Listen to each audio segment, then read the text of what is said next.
Hello मित्रों, मैं doctor Anil Lohia. मेरे यूट्यूब चैनल पर आप लोगों का बहुत बहुत स्वागत है। मित्रों, आज हम आपको बता रहे हैं कि बच्चों को दांत के निकलते समय कौन कौन सी तकलीफ़ें होती हैं और इन तकलीफ़ों में हम कैसे बच्चों को निकाल सकते हैं। कौन कौन से घरेलू उपाय हैं जिनसे हम बच्चों की इन तकलीफ़ों को दूर कर सकते हैं और वह कौन कौन सी होम्योपैथिक दवाइयाँ हैं जिनके द्वारा उन सारी प्रॉब्लम्स को हम ठीक कर पाएंगे। तो मित्रों, लगातार हमारे YouTube चैनल से जुड़े रहें और जानें कि कैसे हम इन सारी प्रॉब्लम्स को घर पर ही ठीक कर सकते हैं। और हम ये भी बता रहे हैं कि वह कौन सी कंडीशन है जिसमें हमें डॉक्टर्स की सहायता भी तुरंत लेना चाहिए। चलिए मित्रों, वीडियो शुरू करते हैं। मित्रों, बच्चों के दांतों के निकलते समय जो प्रमुख प्रॉब्लम होती है वह होती है उनके दस्त की प्रॉब्लम। इसके अलावा बच्चों का डाइजेशन भी खराब हो जाता है, भूख उनकी प्रभावित हो सकती है, उनके अंदर चिड़चिड़ाहट आ सकती है, उनका खाने पीने में मन नहीं लगता, किसी भी चीज को मुंह में चबा के दबाने की बार बार इच्छा होती है। दांतों के निकलने का समय 4.5 महीने से लेके 6.5 और 7 महीने तक हो सकता है। यह अलग अलग होता है क्योंकि बच्चे का जो विकास है, उसकी शारीरिक संरचना है, उसका वेट है, वह उसके दांतों को जल्दी या लेट निकलने में निर्धारण करता है।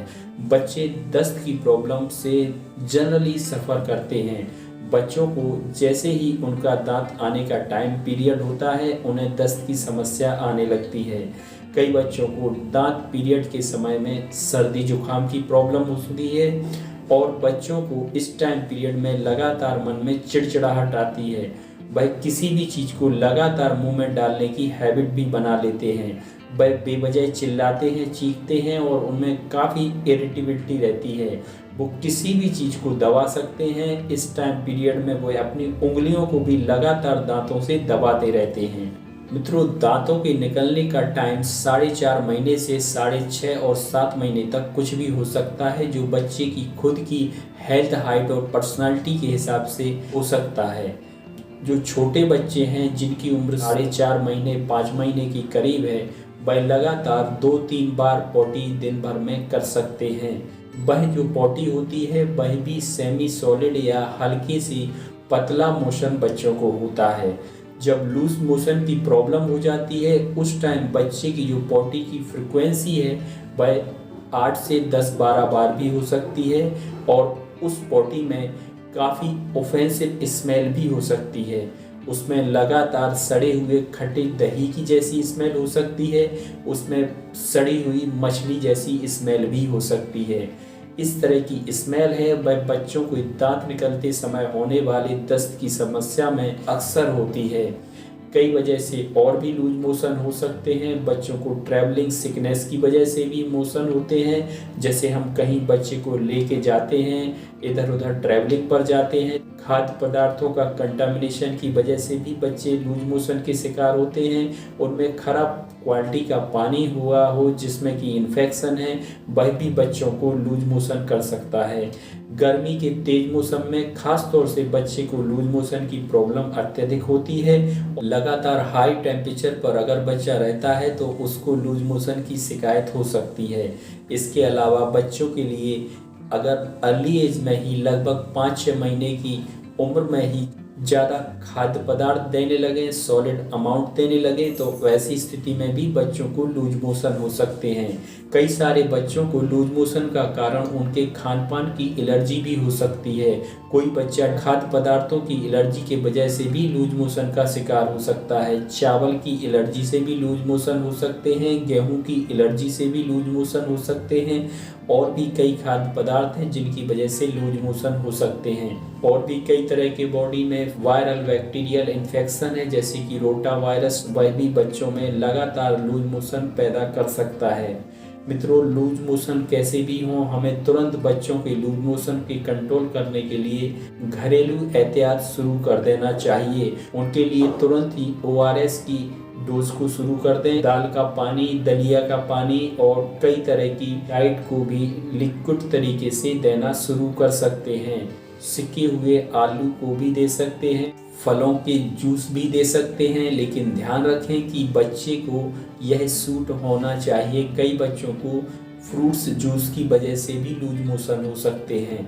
ये भी देखें कि क्या उसके लूज मोशन में ब्लड आ रहा है या किसी भी तरह का म्यूकस आ रहा है, मोशन करने के समय ताकत लगा रहा है या उसको क्रैम्प हो रहे हैं। इसकी भी गौर करने से हमें तुरंत ही बच्चों के लूज मोशन की सीवियरिटी के बारे में जानकारी करना चाहिए।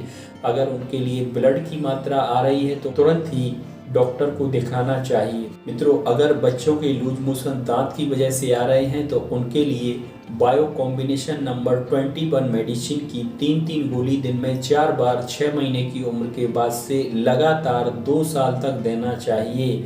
यह बच्चों के दांतों के निकलते समय किसी भी तकलीफ में बहुत ही अच्छा काम करती है। यह बच्चों के लूज मोशन के इलाज में भी बहुत ही अच्छी दवा है और कैल्शियम, आयरन और फॉस्फेट का बहुत ही अच्छा कॉम्बिनेशन है। इसके अलावा अब हम आपको वो दवाइयाँ बता रहे हैं जो बच्चों के लूज मोशन के लिए बहुत ही ज़्यादा हेल्पफुल हैं। मित्रों, जो सबसे प्रमुख दवा है जो बच्चों के हर तरह के लूज मोशन में, दांतों के समय के लूज मोशन में भी सबसे ज़्यादा उपयोगी की जा सकने वाली दवा है, वह होती है पॉडोफाइलम। बच्चों के दांत निकलते के समय उनके लूज मोशन में कई तरह के दस्त आ रहे हों, उनके दस्त में अत्यधिक मात्रा में बदबू हो और बहुत ही ज़्यादा वह बार बार पोटी के जाने की शिकायत कर रहे हैं, ऐसी स्थिति में लूज मोशन की बहुत ही अच्छी दवा है पॉडोफाइलम। पॉडोफाइलम की डोज 30 पोटेंसी की दवा 2 या 3 गोली हर घंटे लगातार देने पर बच्चों के लूज मोशन में आराम आता है। दूसरी महत्वपूर्ण दवा है कैमोमिला। अगर बच्चे में चिड़चिड़ाहट आ रही है, उसके अंदर लगातार लूज मोशन हो रहे हैं और दांत का पीरियड चल रहा है, तो वैसी स्थिति में कैमोमिला बहुत ही अच्छी दवा है। इसकी भी 2 3 गोली लगातार हर 1.5 घंटे पर रेगुलर देने पर उसके लूज मोशन में आराम आएगा। अगर बच्चे को पेट दर्द की भी शिकायत महसूस हम लोग कर रहे हैं, उनके लिए क्रैम्प हो रहे हैं, उसके लिए मोशन के साथ साथ हल्का म्यूकस भी है, तो ऐसी स्थिति में मर्कसोल 30 मेडिसिन लगातार 1.5 घंटे से 3 ग्लोब्यूल्स छोटी छोटी जो गोलियां हैं उनको देते रहें, उनको आराम आएगा। दस्त के साथ में बहुत ज़्यादा दर्द महसूस कर रहा हो, पेट को दबाने से वह महसूस करे कि उसको आराम आ रहा है, तो ऐसी स्थिति में बहुत ही अच्छी दवा है। 30 पोटेंसी हर 1 घंटे से लगातार देते रहें, दस्तों में आराम आएगा। इसके अलावा बायो कॉम्बिनेशन नंबर 21 दवा जो हमने अभी आपको बताई है, वह भी इन सारी दवाइयों के साथ 3 गोली दिन में 4 बार 6 महीने की उम्र से लगातार 2 साल तक लगातार लेना है। दस्त ठीक भी हो जाए तो दस्त से संबंधित जो दवाइयाँ हमने बताई हैं वह बंद कर दें, लेकिन बायो कॉम्बिनेशन नंबर 21 दवा लगातार उसको देते रहें जब तक उसका दांत निकलता रहे। मित्रों, यह दवा बहुत ही अच्छी है और यह दांत के निकलने की हर बीमारी के इलाज की बहुत ही अच्छी दवा है। मित्रों, अगर दांतों के निकलने के समय दस्त और उल्टी की शिकायत हो रही है और गर्मी का सीजन है, जैसा कि आजकल का सीजन है, तो ऐसी स्थिति में इथ्यूजा साइनोपियम 30 पोटेंसी की दवा लगातार हर घंटे पे देना दस्त को तुरंत ठीक करने के लिए जरूरी हो जाती है। यह इस सीजन की सबसे महत्वपूर्ण दवा है जबकि तेज गर्मी का सीजन चल रहा हो। मित्रों, इस तरह से हम बच्चों के दस्त की प्रॉब्लम की किसी भी समस्या को तुरंत ही ठीक करें। लगातार मित्रों आप हमसे जुड़े रहे, इसके लिए बहुत बहुत धन्यवाद। और अगर आप हमारे YouTube चैनल से लगातार जुड़े रहना चाह रहे हैं तो हमारे YouTube चैनल को सब्सक्राइब करें और उसके बगल में जो बेल आइकॉन है उसको भी प्रेस कर दें, जिससे जब भी हम कोई वीडियो डालें आपको तुरंत ही उनका नोटिफिकेशन प्राप्त हो जाए। मित्रों, आप लगातार हमसे अभी तक जुड़े रहे, इसके लिए बहुत बहुत धन्यवाद।